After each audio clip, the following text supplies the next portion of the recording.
আগামী শুক্রবার হজ ফ্লাইটের উদ্বোধন করবেন প্রধানমন্ত্রী তারেক রহমান। সেদিন রাতে হজ যাত্রীদের নিয়ে ঢাকা ছাড়বে প্রথম ফ্লাইট।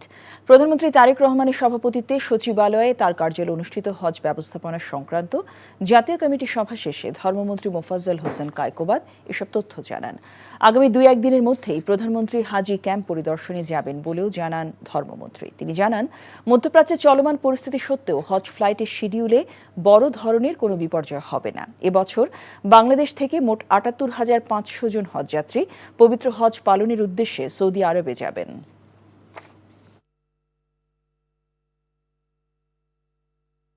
ফ্লাইট 17 তারিখে রাত্রে মাননীয় প্রধানমন্ত্রী উদ্বোধন করবে। হাজিদের উপরে কোনো অবিচার সহ্য করা হবে না। সুন্দর এবং ভালোভাবে হজ পালন করতে পারে হাজিরা, সেই বিষয়ে উনি অনেক নির্দেশনা দিয়েছেন। হাজি ক্যাম্পের অবস্থা দেখার জন্য উনি নিজেই যাবেন। হাজিরা আল্লাহর মেহমান, ইনশাআল্লাহ আল্লাহ সব ব্যবস্থা করবে, কোনো জটিলতা হবে না ইনশাআল্লাহ বলে আছি।